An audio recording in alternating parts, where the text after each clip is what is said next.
ใส่สุดมงสนีมาถ้าหากว่ามีผู้เบามงส่วนประโยชน์มะคอนนำเบามงจี๊บของเสียหน่อยจี๊บได้อยู่อ่ะได้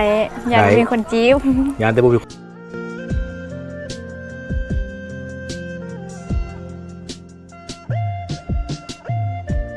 น้องเป็นลูกซอดเนาะแม่ซอดมงกึมุแม่ซอดมงกึมุท่านผู้ชมเดี๋ยวสิถามนิดนึงงานบุญกินเจียงในวัดสระภาษามงนะ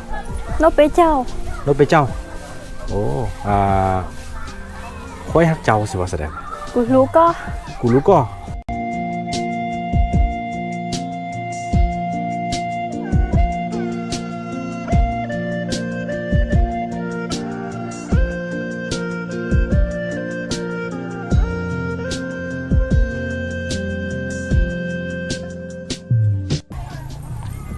สวัสดีท่านผู้ชมเนาะยินดีต้อนรับเข้าสู่รายการวิธีคนลาวทุกคนวันนี้เบ้าคิงพาทุกคนมาเที่ยว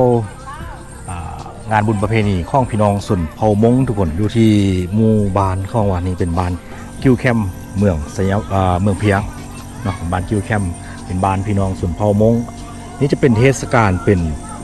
งานสุดท้ายอยู่ที่แข้งสัญญาบุรีทุกคนเนาะที่เขาจะจัดงานบุญประเพณีเนาะไปเจ้าหรือว่างานบุญกินเจียงเนาะตอนนี้เบ้าคิงก็มาอยู่นี่แหละทุกคนเนาะมาฮอตสถานที่จัดงานละมือนี้เป็นมือทมิดเป็นมือที่เข้ากาเกี่ยมเนาะเบ้าคิงก็เลยเขามาเบิ้งบรรยากาศรวมๆว่าที่นี่เศร้าๆเขามาเที่ยวกันบ่ทุกคนจะประมาณนี้เขาจะมากางเป็นเต็นท์แนวนี้เนาะเดี๋ยวเราไปเลาะเบิ้งว่าเป็นอะไรจะมีผู้เศร้ามงเขาจะโยนมะขอนกันอยู่นี้นี่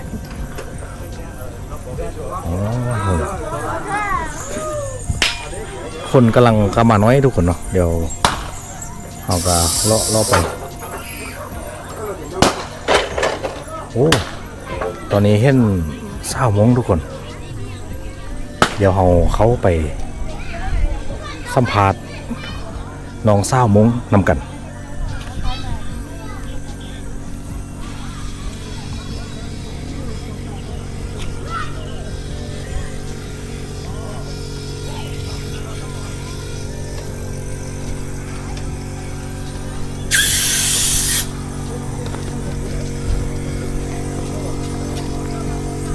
เยอะยงอ๋อสบายดีขอโทษไอ้ข้อสัมภาษณ์เด้อโอ้นี่เป็นเศร้ามงบานใดเนาะอยู่บ้านผู้ใส่เป็นคนมงบ่แม่นคนมงโอ้ยแต่มาใส่สุดมงเนาะงามไล่น้องเดี๋ยวเขาถามลองก่อนน้องซื้อยังซื้อหลีลาลาบ่ซื้ออาลีโอ้อาลีซื้อคนจีนเนาะเป็นคนบ้านไหนคนใส่หลัก18มาในสุดเผามงโอ้คือเราเป็นเศร้ามงเลยนี่มาซอกผู้เบามงหมดนี่นะ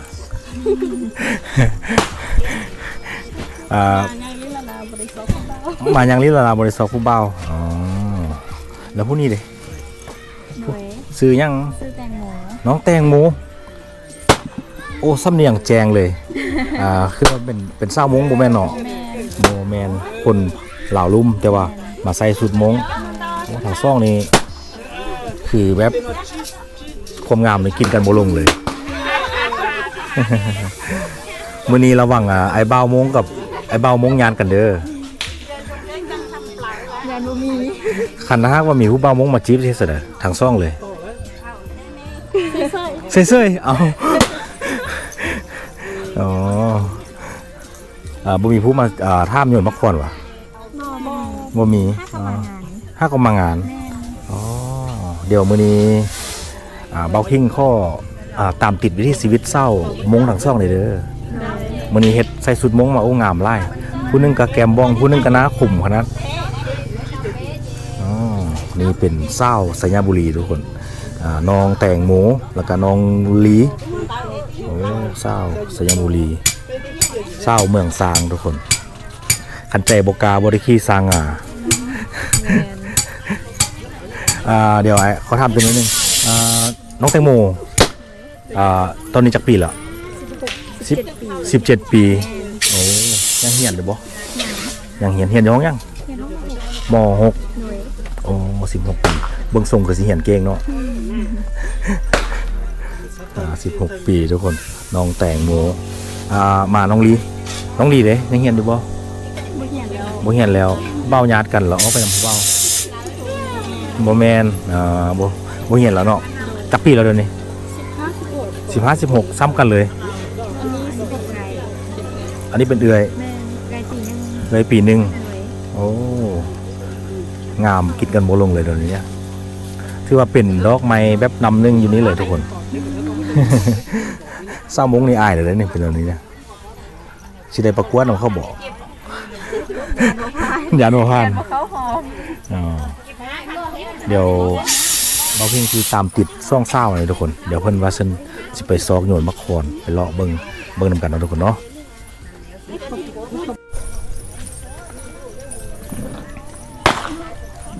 ท่านผู้ชมเฮาตามติดน้องแตงโมกับน้องลีไปเพิ่นว่าเพิ่นสิไปซอกโยนมะขอน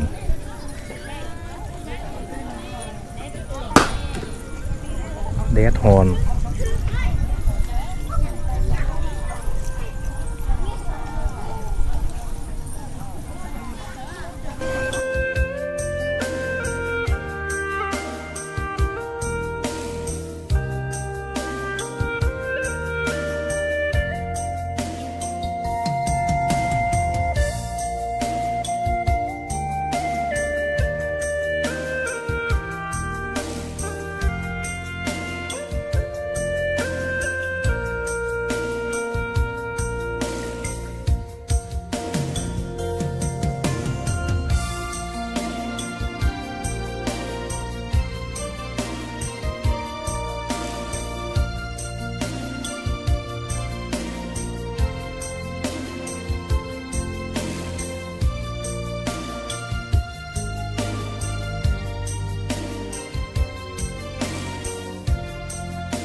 อยู่กับน้องแตงโมทุกคนเดี๋ยวเขาจะไปน้องแตงโมสิไปพาไปซะ ไปทายอยู่ล่างโรงเหียนเนาะไปทายอยู่เดินโรงเหียน เดี๋ยวเขาไปเลาะนิดเนาะ โดย มื้อนี้ถือว่าโชคดีหลายทุกคนที่มาเจอน้องแตงโมทุกคน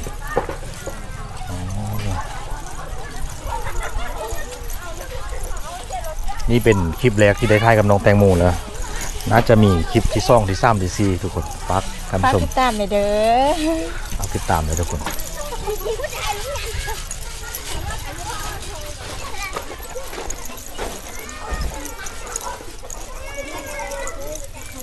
น้องแตงโมเศร้าเหล่าใส่สุดมงสบายดีน้องแตงโม โดย อีก สบาย เทื่อหนึ่ ดี งมื้อนี้มาเจอเศร้าเหล่าใส่สุดมงอยู่ที่งานบุญกินเจียงที่บ้านกิวแคมป์เมืองสัญบุรีทุกคนมื้อนี้ก็เดี๋ยวน้องแตงโมเป็นเผ่าเหล่าลุ่มเนาะ แมน เหล่าลุ่มตอนนี้16 ปี แมน เรียนอยู่ห้องม แมน .6 อ๋อแล้วแต่ละปีน้องได้มาคุปีบ่ มห้าก็มาปีนี้ 5ก็มาปีนี้ แมน เป็นอะไรมาแล้วเป็นอะไรผมรู้สึก มวน ม่วน โดย งานบุญกินเจียงเขาเจ้าเฮ็ดจักมืออยู่นี่นะ ซ่องหาซ่ามือ 2-3 มื้อ แมน ซ่อง53มืออ๋อแล้วมื้อน้องหมาบ่ หมา มา โดย อ๋อคันมื้อมาแล้วไอซิมาไทยนำทุกเด้อ โดย น้องแตงโมทุกคนเดี๋ยวเดี๋ยวบอกคิงจะมาถ่ายคลิปวิธีเศร้าลาวถ่ายทอดเรื่องราวของเศร้าลาวเศร้าหลัก18ทุกคนจะพยายามถ่ายเรื่องราวฟักทุกคนติดตามน้องแตงโมเรียนอยู่ห้องม.6 ปีหน้ามันม.7 เนาะ แม่น ปีหน้าม.7 แล้วก็มาคุบปีครับปีแรก แม่นปี แล้วยนต์เมื่อก่อนจากเธอละ บ่ได้ย้อนจักเทื่อ เมื่อกี้ไปซอกเราพอดีคนมาน้อยเนาะ แม่น คนมาน้อยทุกคนแล้วน้องแตงโมกับวันนี้ก็มาเขาเป็นฮีทเฮ็ดฮีทกันเฮามง แม่น เฮามงก็มีมัดแค้นด้วยกันบ่ หมี มีนี่มัดแค้นคือเหล่าลุ่มมาเลยแต่ว่าเขาจะเฮ็ดฮีทมงเนาะ แม่นแม่น อ๋ออันมือแรงนี่จะมีงานแสดงว่ามันงานแสดงจะมีดนตรีแล้วมืออื่นเนี่ยจะเป็นมือแทบ่ มืออื่นเนี่ยน่าจะเป็นมือแทเนาะ ประมาณนั้น มือนี้เป็นมือเกี่ยมแล้วก็เอาจะพยายามถ่ายทอดเรื่องราวทุกคนมืออื่นน้องแตงโม โดย ถ้าหากว่าน้องนะเนาะน้องแตงโมใส่สุดมงสนีมาถ้าหากว่ามีผู้บ่าวมงส่วนประโยชน์มักคอนนำบ่าวมงจีบน้องเสียหน่อยไรจีบได้อยู่อ่ะ ได้อยาก ได้ มีคนจีบ ยานแต่บ่มีคนจีบ แม่น อ๋อ อยากบ่มีคนมัก เดี๋ยวนี้ได้ท่ามแล้วท่ามให้แล้วเลยซะทุกคนเนาะน้องแตงโมตอนนี้สถานะเป็นอะไร โสด จักเปอร์เซ็นต์ ลอย 100%บ่ แม่น โอ้คันถ้าหากว่ามีคนมาจีบเปิดใจอยู่บ่ เปิด เปิดใจ โดยอยากมีคนมาจีบ ยานแต่บ่มีคนมาจีบโอ้นี่เป็นน้องแตงโมสาวสัญบุรียอยง สบายดี สบายดีขอโทษน้องซื้อยัง น้องซื้อลี น้องซื้อหลีโอ้หลีเป็นคนมงบ่คนลาว เป็นลูกโซ่ดีว่ามุ้งมาหล่ออะไรเป็นลูกโซ่ ลูกซอสซอสมงกับยัง สอดมุ้งกับกระมุ มงกับกะมุแต่คนน้องว่าเป็นเกาหลีงามคือผู้สาวเกาหลีงามคือผู้สาวจีนเลยทุกคนมื้อนี้มาอยู่กับน้องหลีเป็นคนไทยบ้าน คนใส่หลัก18โคนใส่หลัก18ทุกคนงามแบบนี้เลยทุกคนงานบุญกินเจียงน้องมาคูปีบ่ มาคูปี มาคูปี โดย อ๋อเรามีประเพณีของเผ่ามงที่เขาจะโยนมะขอนกันเนาะ แม่ เพื่อเลือกคู่เป็นไรแต่ละปีนี่น้องก็ได้โยนมะขอนบ่ ก็ได้ ได้โยนเนาะ โดย ปีนี้เป็นอะไรปีนี้ยังได้โยนหรือบ่หรือว่าบ่ได้โยนเทื่อ ยังบ่ทันได้โยนเทื่อ ยังบ่ทันได้โยนเทื่ออ๋อเดี๋ยวมื้อนี้เดี๋ยวเราติดตามมื้อนำกันทุกคนถ้าหากว่ามื้อนี้เป็นมื้อแรกเนาะ แม่น มื้อแรกเราน่าจะคนอย่างน้อยอยู่ แม่น แต่ผู้บ่าวก็ยังบ่มาไล่เทื่อ เดี๋ยวเราจะท้าเบิ่งนำกันทุกคน ตอนนี้น้องลีอยู่ที่งานแล้วทุกคนกำลังเบิ่งบรรยากาศกำลังเขาเจ้ากำลังกะเตรียมงานน้องมานำกัน2คนเนาะ แม่น มากับ สองคนมากับเอื้อย มากับเอื้อยชื่อแตงโมทุกคนเดี๋ยวเอาท่ามน้องลีแล้วเราจะไปท่ามน้องแตงโมสำหรับอันมีกิจกรรมยังไงอยู่ที่งานบุญกินเจียงตามที่น้องรู้ มีไล่แนวมีโยนมะคอแด้แล้วก็ส่วนไล่ให้มันเขาอีมีกิจกรรม แบบให้ครอบครัวเข้าลิ้นเป็นแบบคือมากเบี้ยงเขาห้อยเท่านี้เข้าแข่งกันแล้วก็อีมีรางวัลให้พร้อม โอ้มันน่าจะแม่นมือที่ซ่องที่ซ้ำเหมือนเนาะ แม่ โอ้ทุกคนถือว่าต้องได้มาติดตามเลยทุกคนเดี๋ยวเบาเคิงจะมาถ่ายทอดวิถีชีวิตหรือว่าประเพณีของพี่น้องชนเผ่ามงให้ทุกคนได้เบิ่งเนาะแล้วก็มีโอกาสดีได้มาถ่ายกับสาวลาวผู้งามนะครับคือน้องลีทุกคนเดี๋ยวเราติดตามฟักทุกคนติดตามเด้อเนาะเดี๋ยวน้องลีจะอยู่นี้จนงานเลิก จนแม่จนปิดงานเลย จนปิดงานเลยทุกคนโอเคสบายเลย สมัยเลย สบายเลยสบายดีน้องหลี โดย เดี๋ยวไอข้อท่ามเกี่ยวกับภาษานิดนึง โดย ว่าน้องเป็นลูกซอสเนาะ แม่น ซอสมงกึมุ แม่น ซอสมงกึมุท่านผู้ชมเดี๋ยวชิท่ามนิดนึงงานบุญกินเจียงในวัดสระภาษามงนะ นกไปเจ้า นกไปเจ้าโอ้ อ้ค่อยฮักเจ้าสิว่าแสดง กูรู้ก็ กูรู้ก็โอ้ยนต์มักคอนเด้ยนต์ ปอปอ ปอปอ ปอปอ ปอปอ โดย โอ้ปอปอ อ่าสบายดีปีใหม่ว่าซะได้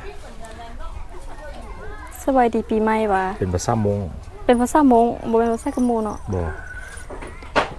ย้อยงชงเชีย ย้อยงชง ชงเชีย น้อยยงชงเชีย โดย อ๋อเดี๋ยวเราภาษากะมูเดี๋ยวภาษากะมูว่าสบายดีปีใหม่ว่าซะได้ สวัสดีปีใหม่ว่ะ หรือว่าเว้าแบบคนลาวหรือว่ามีคำเว้าต่างหาก กะออกแป๊กๆนิดนึงแบบเว้าบ่ค่อยได้ออกแป๊กๆนิดนึง ว่าแนวใด แบบว่าบ่ค่อยล่ำได้เว้านะ อ๋อบ่ค่อยว่าไปเว้า แม่นบ่ เนาะ ค่อยล่ำได้เว้าจุนี้ล่ะ อ่าอ่าบุญประเพณีสิว่าซะได้ภาษากะมุ กะมุ บุญสิ บุญ ไปเที่ยวบุญ บุญกะบุญละ บุญกับบุญคือกัน บุญ อ๋อไปเที่ยวเด้ ไปเที่ยวแม่นยะละ เยอะละไปเที่ยวผู้สาวย ะละก่อนหนึม ไปเที่ยวผู้บ่าวกับก็ได้เหมือนกัน ไปเที่ยวคู่บ่าว ไปเที่ยวผู้บ่าว ไปเที่ยวกับผู้บ่าวว่ะ แบบแม่นๆไปเที่ยวกับผู้บ่าว กะยะละกับก่อนหนึม เยอะละกับ ก่อนหนึ่ม ก้อนนึ่มกระใส่กับผู้บ่าว แม่น ผู้บ่าวกับใดผู้สาวกับแม่นก้อนนึ่มคือกันโอ้เยอะละก้อนนึ่ม แม่นอีเอิ้นสินั่นก็ได้ กินน้ำมาซะได้ ภาษามงหรือว่าภาษากะมุ กะมุภาษากะมุ กินน้ำหั่นแม่นอันเอือกอม อยากอมกิน บ่ได้ เบียร์ เว้าโดนแล้ว กินเบียร์ดิ กินเบียร์กะเอือกเบียร์ เอือกเบียร์ แม่น โอ้กินแล้วให้ กินแล้วให้ บ่ได้ร่ำเว้า แม่นแล้วให้ภาษาคนกะมุเขาบอกหอกจังได้บ่ฮู้เลย ว่า แม่น เราเนี่ยก็ว่าค่อยฮักเจ้าว่าซะได้ภาษากะมุน่ะ โอรักบ้า โอลักบ้า แม่น โอลักบ้าโอ้นี่เป็นน้องหลี่ทุกคนมีความสามารถคือได้ซ่องภาษาพ่อเป็นกะมุแม่เป็นมงน้องก็เลยได้ทั้งซ่องภาษาเลยโอ้นี่เป็นเศร้าวลาวทุกคนอยู่บ้านโพนใส หลัก หลัก18ทุกคนมีความสามารถได้ภาษาเขาห้องว่าภาษาชนเผ่าในซ่องภาษาซาโบเนาะสร้างภาษาคือภาษาลาว แม่น แล้วภาษาลาวลุ่มแล้วเขาห้องเนาะลาวลุ่มทุกคนนี่เป็นน้องหลี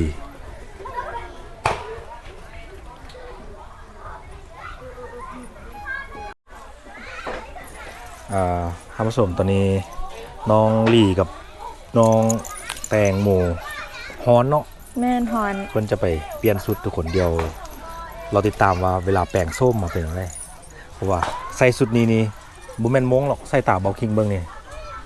คือเศร้าจีนงามมือคนจีนเลยนี่นะลองหยับพร้อมๆกันเบิ้ง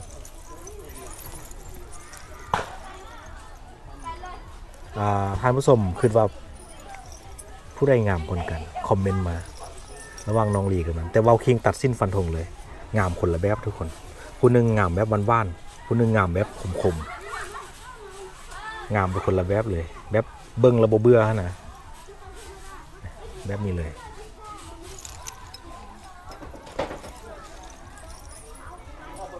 ไปเดี๋ยวห้องตามน้องเศร้าไปเพิ่นจะไปเปลี่ยนสุดอากาศฮอนแดดแล้วก็ใส่เกือบส้นสูงมาเลย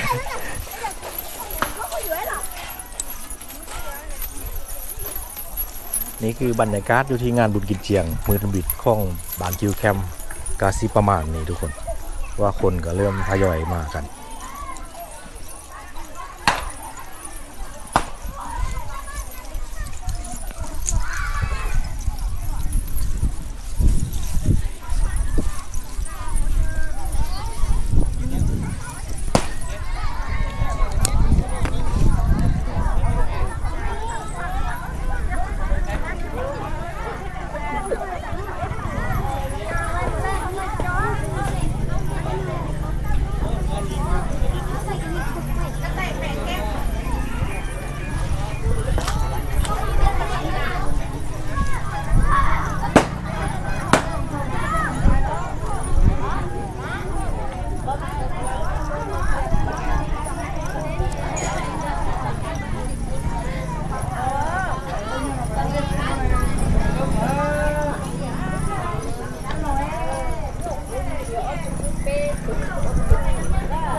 สบายดีป้าเปลี่ยนสุดแล้วเป็นคนละคนเลยเมื่อกี้ย่างมาคือตะไคร้บ่จื้ออ๋อนี่เป็นท่านผู้ชมเบิ่งดูแม่นผู้ใดจื้อบ่นี่เป็นน้องหลีเพิ่นไปแปลงร่างกลับมาเป็นนุ่งสุดธรรมดาย่างไก่บ่เมื่อกี้ไก่บ่บ่ไก่อ๋อแต่งตัวแบบนี้คือเกาหลีก่อเกาเหล้าเคป๊อปอ๋อแล้วมื้อแรงนี้น้องได้นอนทานนำเลยเหรอหรือว่ากลับบ้าน น่าจะได้นอน นอนนี้เขางานนี้แล้วก็เต็มอยู่นี้ น่าจะประมาณนั้น น่าจะ